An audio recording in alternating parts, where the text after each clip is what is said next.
Alright, magandang hapon po sa inyong lahat mga kababayan, Batang Maynila to. Final na to mga kababayan. Siguro dito na magtatapos itong usapan natin tungkol dito kay Sampaguita girl. At dito sa gwardiya nga sumipa sa kanya at sumira sa kanyang paninda.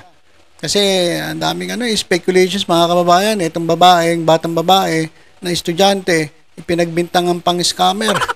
Sinabihan pa na na miyembro ng sindikato. Nagugulat ako dun sa mga sa comment ng ilan natin mga kababayan na kinakampihan pa yung gwardiya at sinasabi yung estudyante raw baka raw yan mapakana ng sindikato at kunwari lang daw naka-uniforme pero hindi naman talaga estudyante. Grabe yung isip ng ating mga kababayan, maraming ganun Tapos matigas daw yung ulo ng bata. At talagang mas kinakampihan pa. Yung gwardiya, mali daw yung estudyante, matigas daw ang ulo. Yung gwardiya daw ang mabait. Nagtatrabaho lang daw yung security guard. Grabe yung mga naririnig ko mga ng comments, mga nababasa ko. Parang naisip ko tuloy, ganito na ba ang mundo ngayon? Baliktad na ba ang mundo ngayon, mga kababayan? At mas kinakampihan na natin yung mali kaysa sa tama. Parang Duterte, Duterte Marcos Ang dami pong kumakampi sa sa mga magnanakaw. Ang dami pong kumakampi sa mga tiwaling opisyal ng ating gobyerno. Kaysa ang kampihan ay kabutihan. Ano na nangyari sa mundo natin? Anong planeta ba to? Earth, ano na bang nangyari sa iyo, Earth? Wala, ganun na ba talaga kasama ang mundo? At nangyari mga kababayan dito sa mga usapan tungkol dito sa pangyayaring ito, nagkahati-hati pa ang mga Pilipino. Si Rendon Labrador nga talagang bilib na bilib doon sa sikyo at sinasabi na mali daw itong bata na sindikato raw. Mga magulang daw nito, mga pabaya. Pero mas marami pa rin ang nakita ko mga komento na talagang sinasabi na ang mali ay itong gwardiya. Kaya iba-iba po talaga ang ating pananaw, di ba? Iba-iba po talaga kaya nangyari, nag-aaway-away tayo Kasi iba-iba yung iba-iba yung talino Merong nagpapakamatalino, may nagmamagaling, meron talagang magaling. Mga kababayan, so ang importante naman ay maggalangan tayo sa ating mga opinyon. Di ba? Igalang na lang natin ang opinyon ng iba. Ganun na lang po tayo. Para po masaya po ang Iglesia ni Cristo. Para po may kapayapaan ang mundo, mga kababayan. Kapayapaan, kay Marcos kami, pero against kami sa impeachment. Sabi ng Iglesia ni Cristo. Magulo rin yan sila Well anyway, mga kababayan, nagsalita na po ang PNP. Mismo ang kapulisan na nagsabi, inimbestigahan nila at talagang pinuntahan nila yung bata at nakakumpirma nila mga kababayan na itong Sampaguita vendor dyan po sa viral video ay isang totoong estudyante at hindi po parte ng sindikato. Ayan, doon sa mga marites na nagsasabi na kesyo sindikato, ito ay inutusan lang para mamalimos, kunyari lang naka-uniforme. Supalpal kayo ngayon. Itong pulis mo na mismo nagsabi na ito ay tunay, legit, hindi po fake na estudyante. At ito pa mga kababayan, matindi pa nito, itong Sampaguita vendor ay scholar pa. Kaya nagsasabi na hindi bilib sa bata, mas bilib pa dun sa gwardyang naninipa at naninira ng paninda. Eto, makinig kayo, Etong Sampaguita vendor na kinonfront at sinipa pa ng security guard dyan po sa labas ng shopping mall. Isa pong bona fide student at hindi parte ng sindikato, sabi po ng Mandaluyong City Police. Yung bata po totoong estudyante. Sabi ni Mandaluyong City Police Chief Police Colonel Mary Grace Madayag. Pakinggan natin itong statement ni Mandaluyong Police Chief para baka sabihin nyo fake news ako ito pakinggan niyo.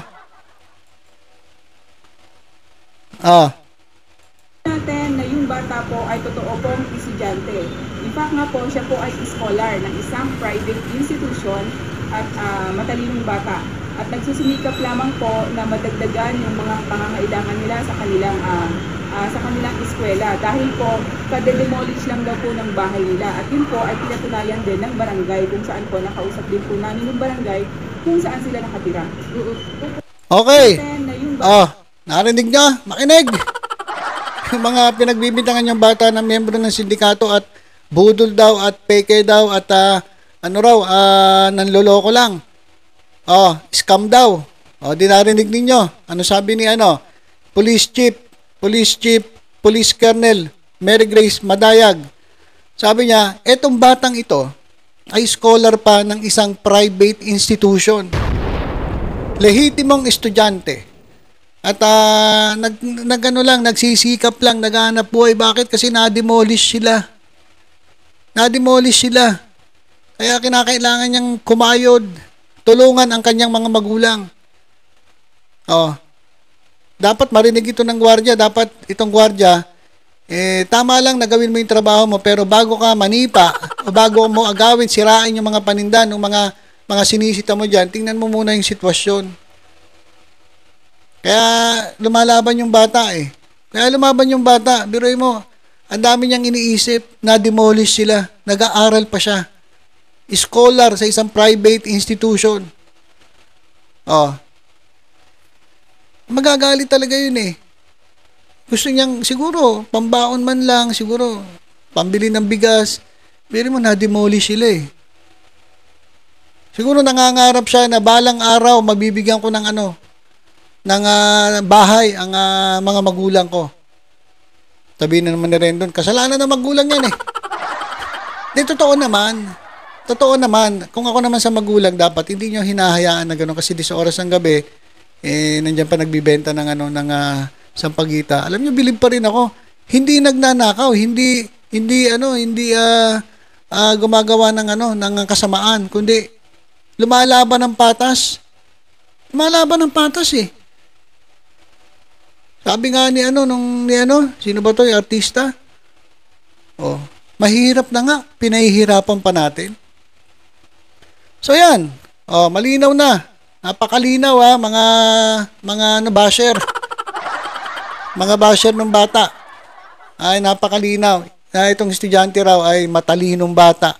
Masipag, na gusto niya lang talagang tumulong sa kanya mga magulang para po meron silang panggastos kasi nga po na-demolish yung kanilang tahanan.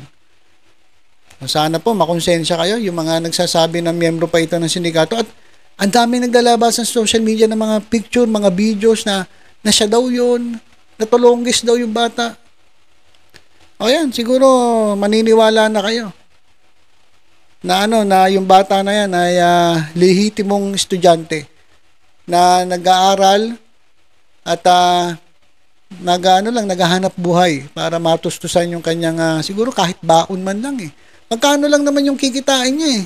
Doon sa sampagita. Siguro baon lang, pambili lang ng siguro 1 kilong bigas para maisaing nila. Di ba? So yan mga kababayan, siguro ito na, hanggang dito na lang tayo matatapos sa usaping yan. Itong kung sa gwardiya, bahala na po yung security agency. Pero talagang lumalabas, mali talaga yung gwardiya. At kahit pa sino yan, mali na maninipa ka at sisirain mo yung paninda ng mga sinisita mo dyan sa lugar mo. Napakamali po nun. Isipin mo, kung sa anak mo ginawa yan, siguro baka magwala ka, baka yung shotgun mo, ibarin mo, pak. Diba? Isipin mo nga kung anak mo yung sinipa, okay lang sa'yo? Kaya yung mga kumakampi sa gwardiya, ewan ko kung anong klaseng katukwiran meron kayo. Okay, so ilan muna mga kababayan, basta tutok-tutok lang po dito sa Batang Maynila to, sa iba pang updates. Ingat po tayong lahat. God bless po.